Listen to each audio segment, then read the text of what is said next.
Hey friends, it's Miss Alex and I just read you Nico Draws a Feeling. So I'm going to show you how to draw or paint your own feelings on the paper. So I have a piece of paper and it's taped down because I like a clean border on the sides. I like it. It's nice for framing.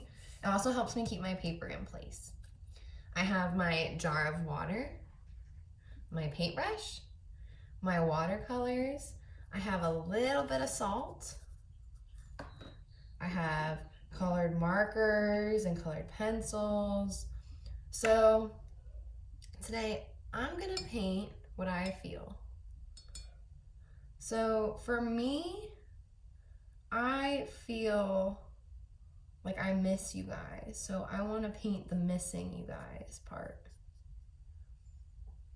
Or the missing part. So I'm gonna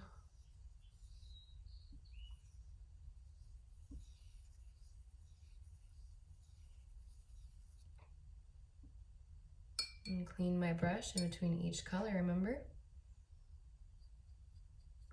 So different colors can tell different emotions. We remember that from Color Monster.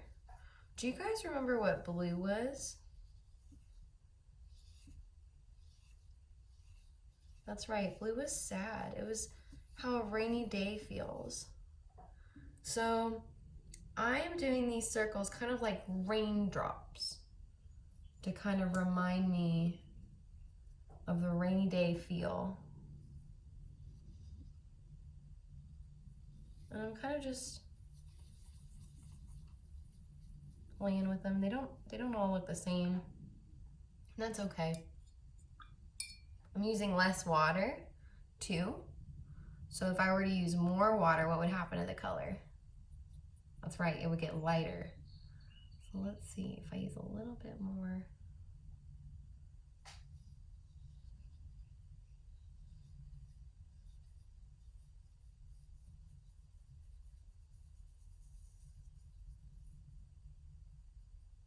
Just like that.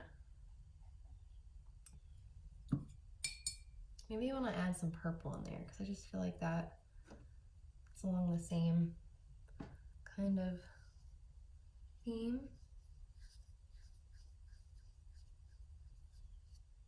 Just like that. Now the salt is here because I can use that to add a sparkle effect or like a shine effect on anything that's wet. So let me show you. So if I have this right here, need more water for this to work. A little bit more color, just like that.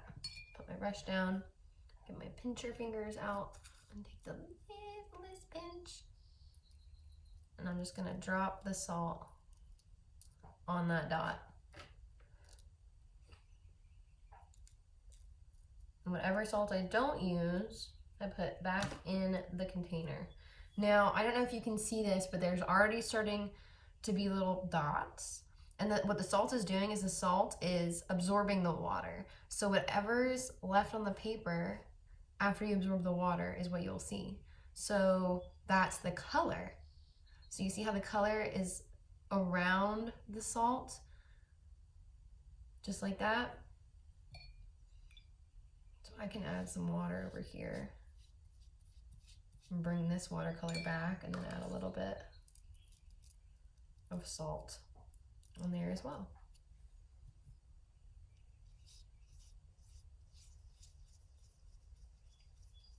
That's why watercolor is really great because you can add water to your paper and you can just bring it right back.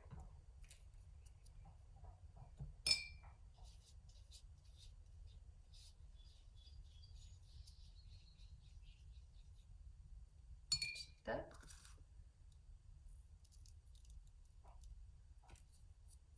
I think we have 2 more left.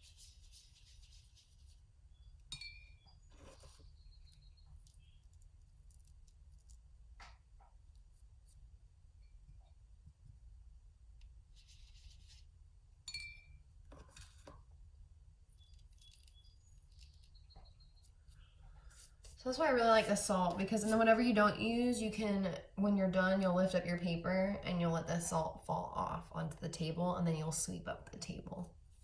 It's a really easy thing to work with. And another really cool thing that you can do with watercolor, paint with the water first. And then you're gonna come get your color. And you just add it to the water that you just painted on.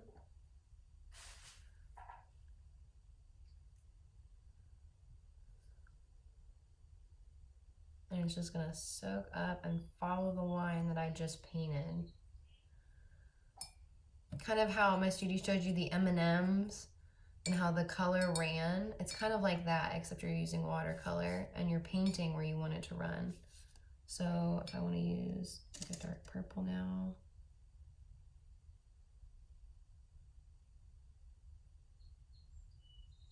And I can even do little dots. So you see how I have these dots right here? I can add color to those.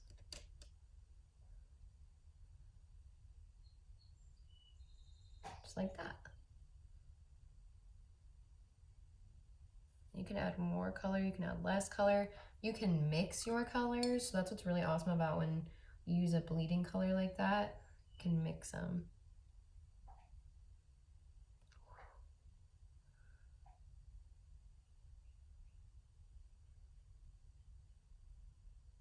Just like that.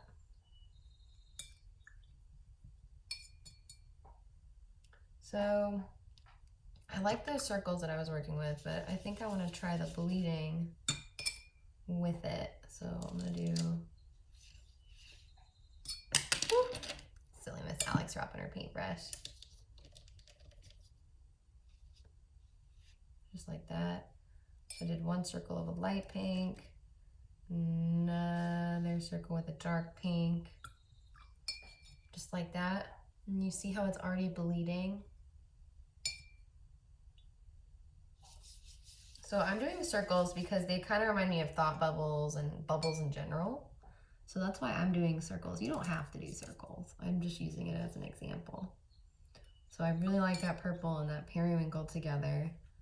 I'm gonna add a little bit more color. Just like that. If I want more water, I just add more water.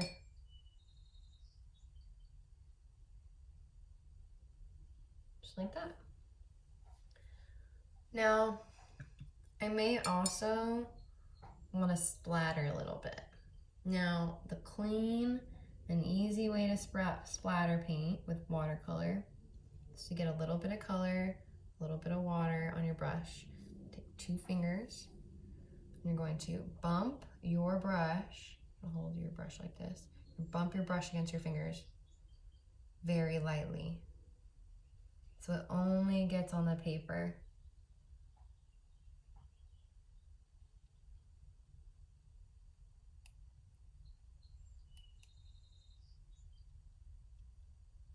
And you see how if the bubbles are wet, the drops will run into those as well.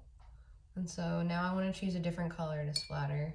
So I'm going to use, this purple that I really like right here. Okay, again, my 2 fingers.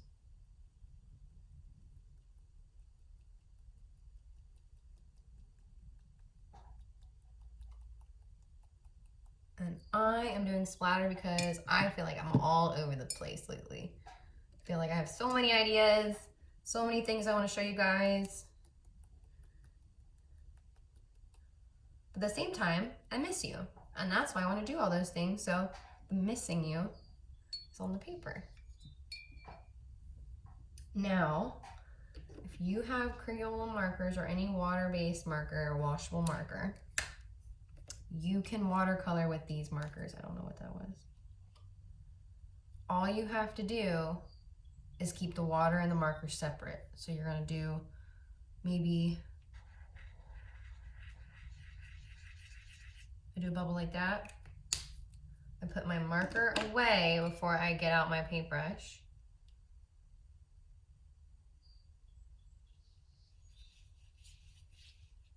And then I can come over here and watercolor with the markers, kind of like we watercolored with our watercolor pencils, but these are not watercolor markers.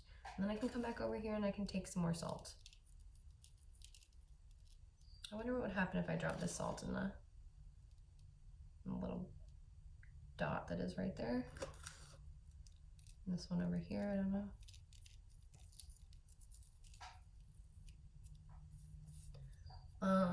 And we have colored pencils here, and colored pencils are really nice because you can choose a dark color and get a nice effect underneath the watercolor before you put the watercolor down. So if I wanted to, I could do